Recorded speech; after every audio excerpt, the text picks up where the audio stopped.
Hello students, अब आप सीखने वाले हैं आइडेंटिफिकेशन ऑफ फंक्शन। फंक्शन के बारे में हम बेसिक्स पढ़ चुके हैं कि दो सेट्स को लेके कि दो सेट्स हैं, सेट एक्स और सेट वाई। इसमें अगर एनी एलिमेंट फ्री है तो कोई इशू नहीं है। इस सेट एक्स में कोई भी एलिमेंट फ्री नहीं होना चाहिए।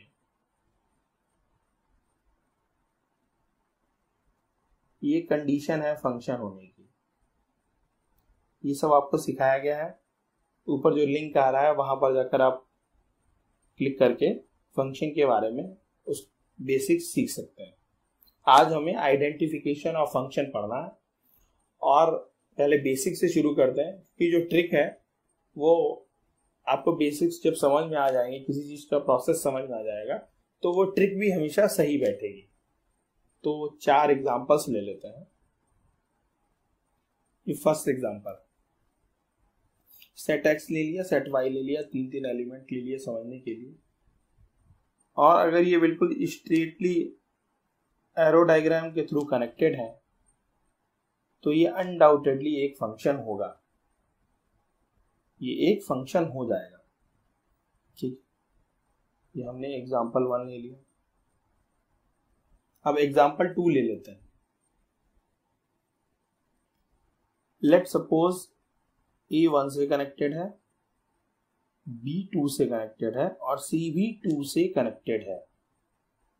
इस केस में जो आपको फंक्शन की डेफिनेशन बताई गई कि सेट एक्स के सारे एलिमेंट भरे होने चाहिए, जो कि फुलफिल होती है। सेट वाई में खाली हो चलेगा और सेट ए के सारे एलिमेंट्स की एक एक इमेज वाई में होनी चाहिए, जो यहां पर फुलफिल होती है। तो इस केस में भी ये एक फंक्शन होगा। एग्जाम्पल 3 ले लेते हैं। ए से 1 को कनेक्ट किया, बी से 2 को कनेक्ट किया इस एरो डायग्राम के थ्रू, और सी की कोई इमेज नहीं है। तो जो हमने फंक्शन के बारे में डिस्कशन लास्ट क्लासेस में कर रखा है, जब यहां पर एक भी एलिमेंट सेट एक्स में फ्री होगा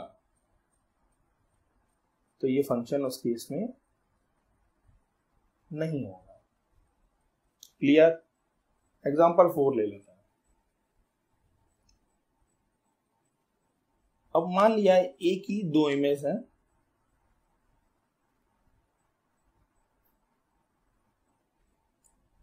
और बाकी सबकी इमेजेस हैं।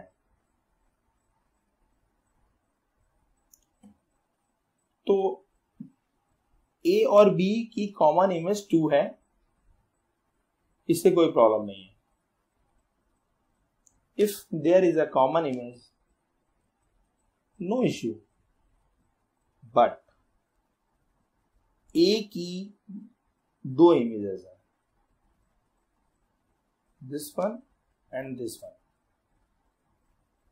और हमने जो डेफिनेशन पढ़ी है उसके हिसाब से सेट एक्स की जितने एलिमेंट हैं उनकी 1 एंड ओनली 1 इमेज होनी चाहिए। इस केस में भी ये फंक्शन नहीं होगा। क्लियर? अब आ जाते हैं अपनी ट्रिक पर, जिससे आपको कभी भी ये प्रॉब्लम ना हो आइडेंटिफाई करने में कि ये जो दिया हुआ रिलेशन है वो एक फंक्शन होगा कि नहीं होगा। तो फंक्शन की टेस्टिंग करने के लिए एक बहुत सिंपल तरीका है, बहुत अच्छी ट्रिक है कि जो भी फंक्शन दिया है y equal to F X में, जो भी फंक्शन दिया है, आपके पेपर में हमेशा एक क्वेश्चन दिया होगा, let suppose y is equal to X square. इसका ग्राफ ड्रा कर लीजिए। ग्राफ ड्रॉ करने का सिंपल तरीका है, x में वैल्यू रखते जाओ, y की वैल्यू आती जाएगी। x इक्वल टू 1 के लिए y equal to 1, x equal to -1 के लिए और y इक्वल टू 1। तो सिंपली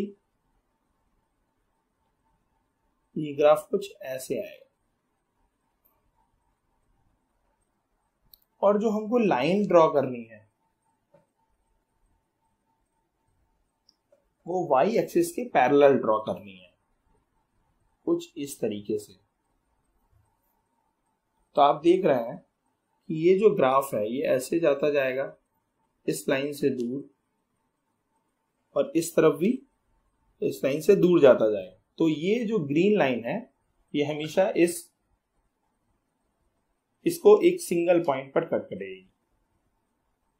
वहीं पर एक पर हम ग्राफ ड्रॉ कर लेते हैं y² x के लिए, और ये ग्राफ कुछ ऐसे आएगा। तो जब आप इसमें y एक्सिस के पैरेलल, ये तो पता ही होगा ये x एक्सिस है और ये y एक्सिस है, तो जब हम y एक्सिस के पैरेलल इसमें एक लाइन ड्रॉ करेंगे तो ये 2 पॉइंट्स पर कट करेगा, और इस केस में ये फंक्शन नहीं होगा। तो ट्रिक क्लियर है, पढ़ते रहिए, बढ़ते रहिए।